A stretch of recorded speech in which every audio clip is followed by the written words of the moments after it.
I think in traditional services in the past, you would build a new product or service. It would ramp up slowly. You have like a 1-year time plan. Maybe you would be at scale in a year or two. With AI, you could be at scale in weeks or even less, right? Depending on what you deploy. But in general, if you want to learn about AI tools, it's almost like you wake up, open your eyes, and you learn about AI tools, whether you want it or not, because even mainstream news are talking about it all the time.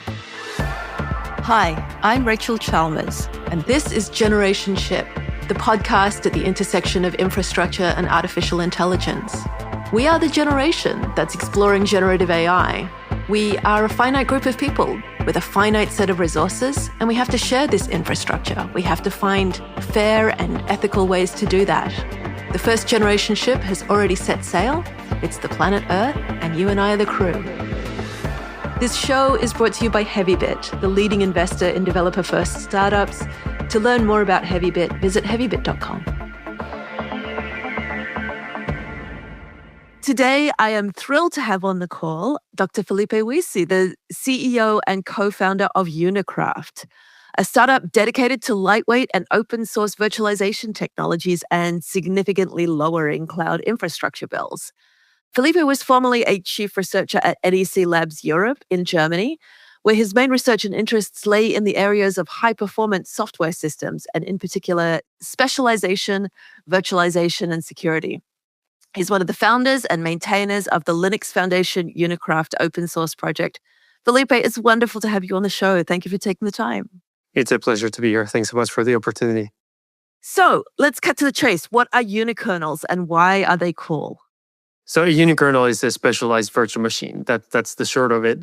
Basically, you can imagine a operating system in distribution all targeted to a single application. Take a web server and imagine which bits of the kernel I don't need to run a web server, which bits of the user space I don't need to run a web server. Chuck everything out, leave only the bits that you need in, and then compile it all together into a single memory address-based thing. Wrap it in a virtual machine and deploy it, and that's a unikernel. What's the size differentiation between like a normal Linux kernel and one of these little specialized guys? Well, I think you can think that in a unikernel, if you do it right, 90% of the resources go to the application and only 10%, maybe less, to the unikernel itself. So if the application, say, consumes, if you're talking Nginx, something relatively performant that only consumes 5 megs, 10 megs of memory, then the entire image, the entire virtual machine will consume that much, right? 10 or 11 megs. So it's literally just a tiny sliver of the whole operating system, all that you need to run this one app. Yeah, that's right. So the primitive you need underneath is the hypervisor for strong isolation. The primitive you need at the top is the application. Everything in the middle is not really relevant, and so it should be as thin as possible. That's what the unikernel is trying to achieve. Tell us about millisecond cold starts and what they mean for service providers. Yeah, of course. So if you're a cloud engineer, you probably heard about the problem of cold starts, especially if you're running user-facing services where people expect a response to come right away. So internet response times are in milliseconds. And if the actual service takes hundreds of seconds to start, your users will notice, will complain, will maybe shift over to your competition, right? So it's important. We are impatient and entitled people. That's right. The human body can actually discern millisecond timescales, unfortunately. So that sort of gets projected onto the cloud.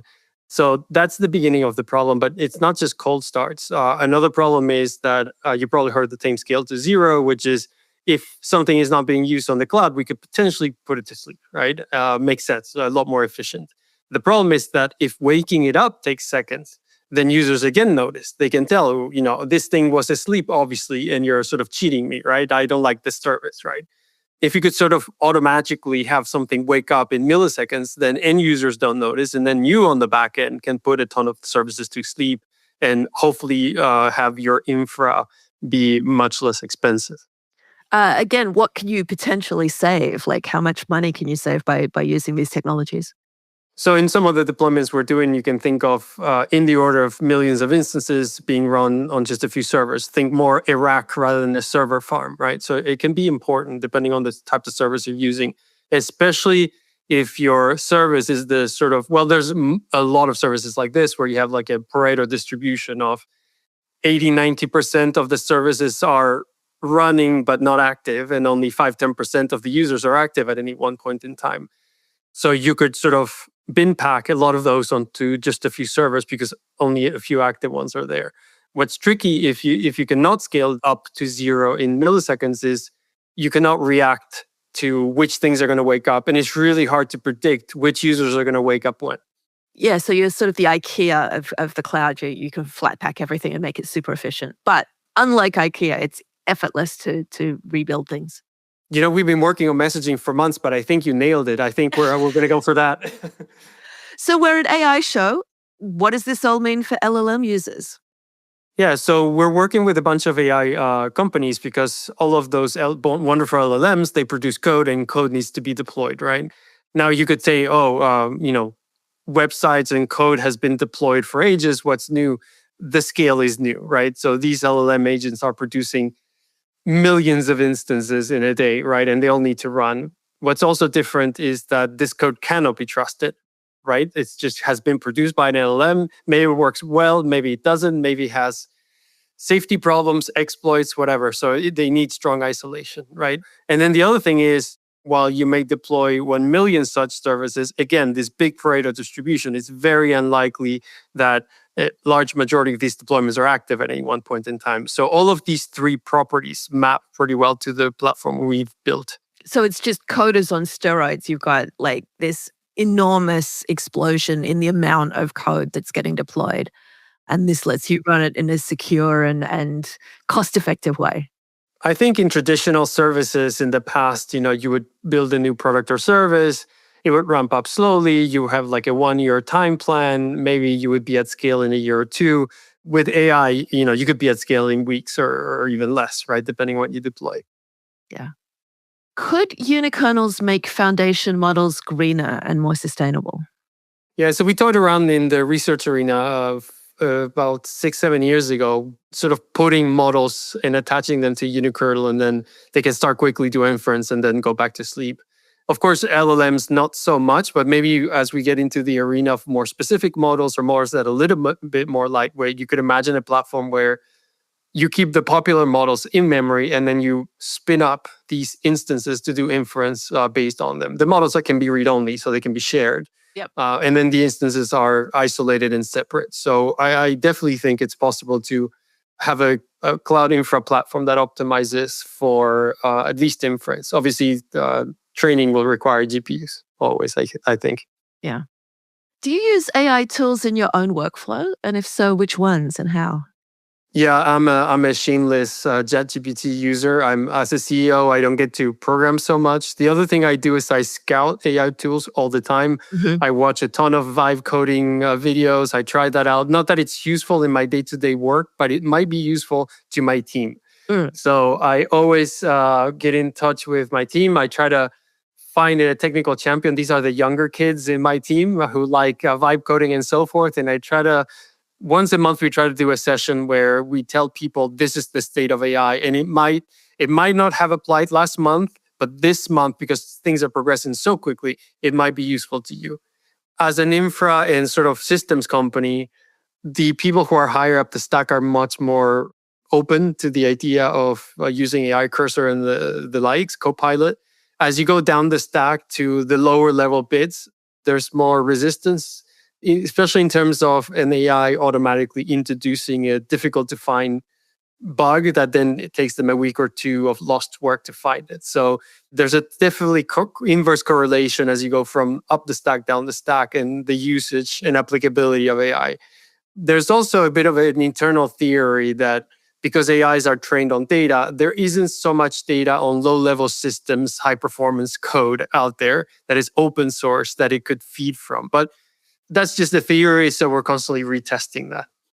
Is any of the product generated at the moment, or is it all handwritten, do you think?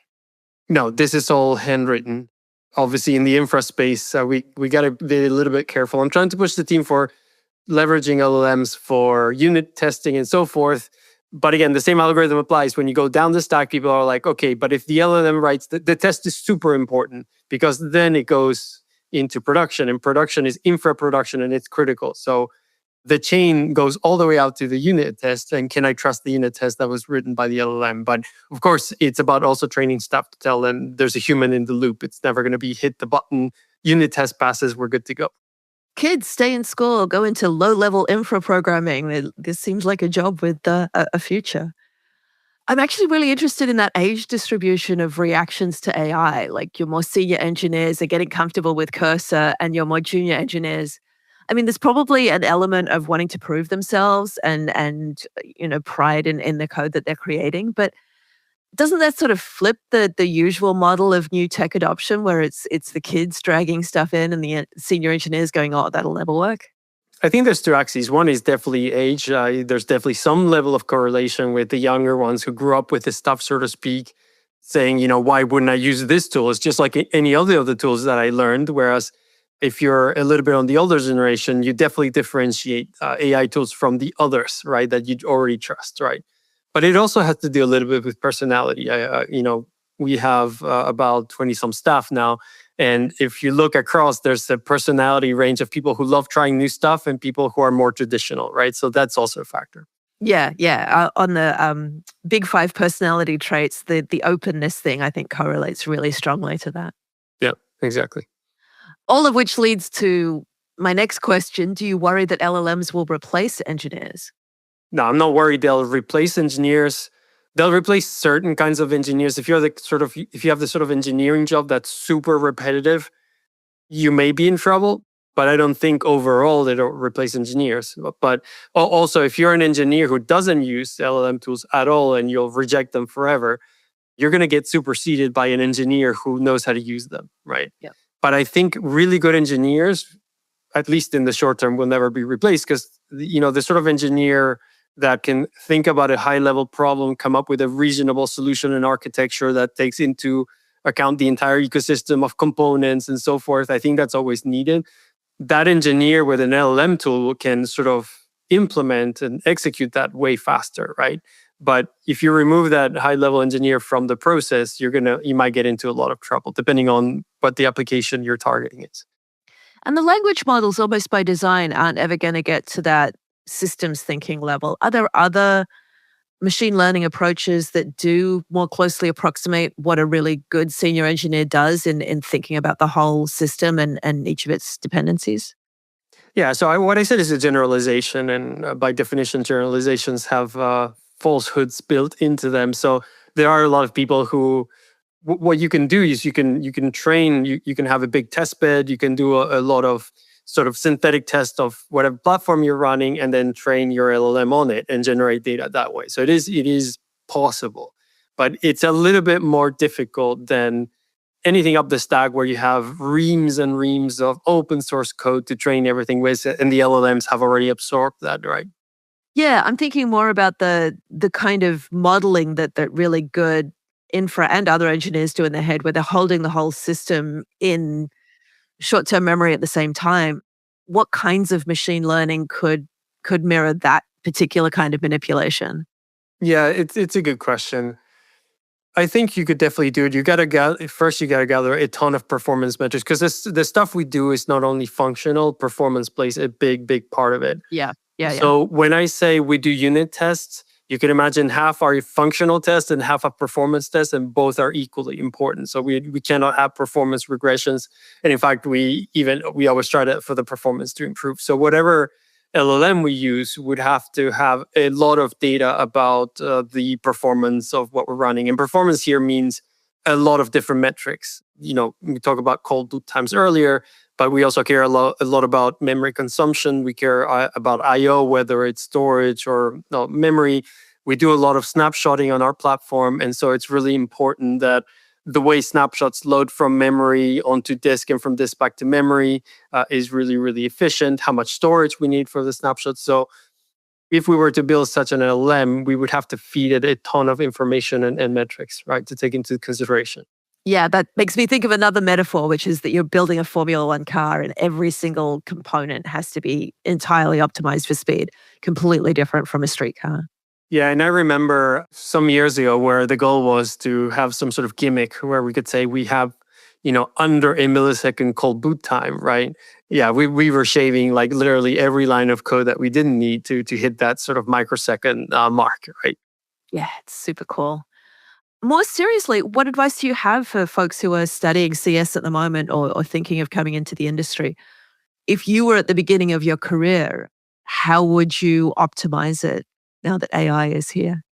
I think a couple of things. I think it's an exciting time. I don't think people should see CS as threatened or I shouldn't go into this because of AI. I mean, all CS curricula already have or going forward will have very strong AI components, which is kind of fun, I think.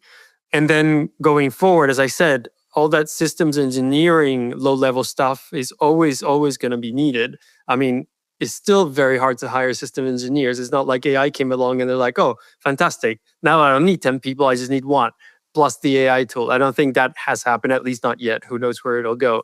So I think that that's still going to be pretty much needed going forward, always with an AI component to speed things up, actually. So I don't know. I think if you're going to CS, you should be kind of excited about it. I also grew up in a place where when I was doing my undergrad, Google was barely starting to kick in. And when you were stuck on a bug, you were stuck on a bug. I mean, if it took you a week of trying out reasoning, maybe bumping into a fellow student and chatting it out, that's what it took. You had to solve it on your own. There were almost no reference. You could maybe buy a book, but that wasn't going to help you debug.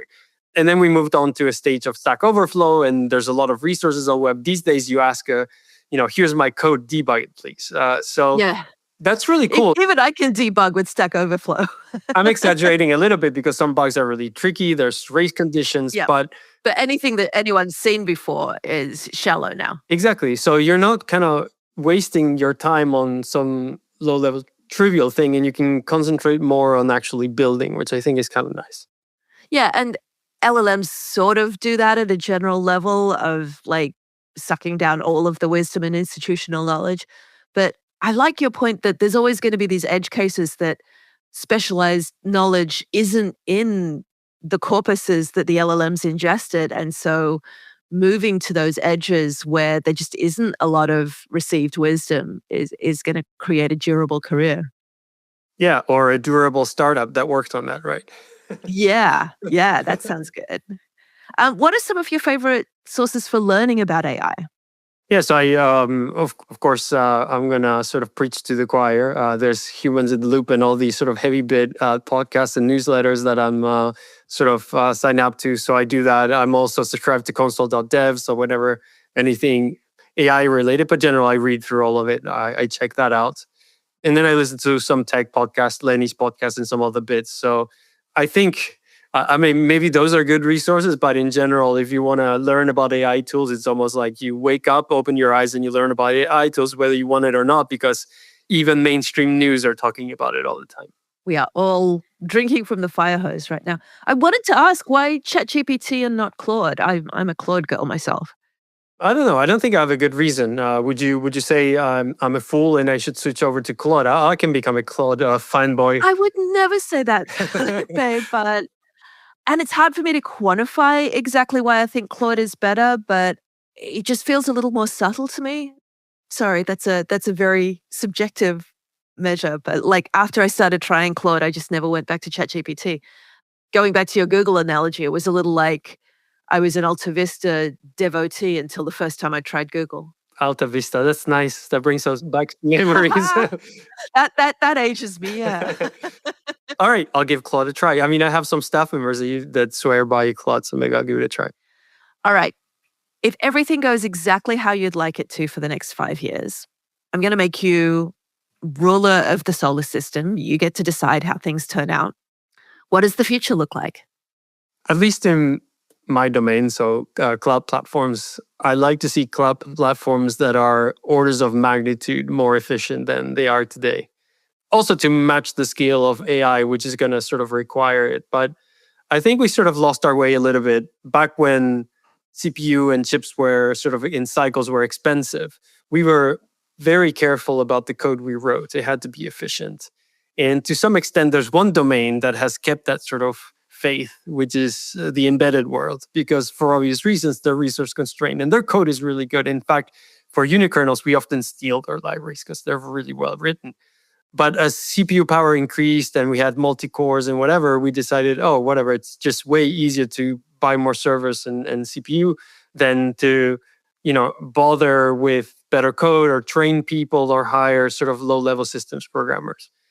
I think that sort of needs to change and is changing because there's no logical argument. It's not because I have a powerful server that I should do something silly with it, because that powerful server could serve many more requests if my code was efficient. I think we're getting to that sort of turning point. And, maybe not having a nuclear plant to power my server farm because my code isn't as efficient as it should be, that maybe we can get into a better sort of setup. Oh, as if anything bad would ever happen with 3 Mile Island. Yeah, I knock on wood. I don't want anything bad to happen to a nuclear plant. It occurs to me, has anyone ever started out as a front-end dev and then become like a low-level systems engineer? It's not a trajectory I've ever heard of. Like everybody I know who does low-level stuff has always done low-level stuff and was like interested in it from the start. I don't think I've ever known anybody who did like front-end programming who got back down to the hardware level. Yeah, it's a good question. Obviously, the other path is much more common. And in fact, a lot of the Golang programmers we have in our staff are actually low-level C programmers converted into Go. But I've interviewed enough people to know that it does sometimes happen. I met some people who started with JavaScript and Python, and they're like, yeah, but it's so abstract. I don't know what's going on. Then they go to Golang, and they're like, oh, what's a syscall, right? And then from there, they're like, oh, what's an operating system? But I think it has more to do with personality and the fact that those people happen to land at the top of the stack more than anything else, right? Yeah, curiosity and an affinity for the hardware. Yes, exactly. Yeah. And I also think as we've gotten, now we're entering about 15, 20 years of the cloud and hyperscalers, we've gotten very used to the cloud being dashboards, right? And so the idea of there being hardware and a server with disks and having to install something has become a very scary notion, which is kind of sad because ultimately a computer scientist who does really complex programming should have no problem installing something. I think we need to be able to get back to those basics a little bit. Kids these days, they don't know the smell of a server room and the hum and the little blue blinky lights. Right. And the smell of something burning and you don't know where it is in your data center, right? Electrical fire. Exciting. All right. Last question, best question. If you had your own starship for interstellar voyages that last longer than a human generation, a generationship, if you will, what would you name it? I think I would name it Terra in honor of our nice Earth. Whenever we leave it, I think we should look back and thank it for hosting us for so long, right? It's such a good planet. I keep all my stuff here. Like, I love Saturn. Saturn is a fantastic planet, but Earth is my favorite, just edges the others out. Yeah, you have a sort of a pad out there as a secondary home in Saturn? Not yet, but I have plans. Yeah, for sure. Awesome. All right. Well, great views. Take me with you if you ever go. But, I'll keep my primary residence here grounded on Earth. Right. There's so much oxygen here. And we love oxygen. Yeah, it helps. Felipe, it's been a joy having you on the show. Thank you so much. Go out there, make that code super efficient, slim down those instances, and keep fighting the good fight. Thanks a lot for having me. It's a promise. That's all we have time for today. If you're interested in being a guest or if you know someone awesome I should interview, hook up with us online. We're available where all fine social medias are sold. This show is brought to you by Heavybit, the leading investor in developer-first startups. To learn more about Heavybit, visit heavybit.com.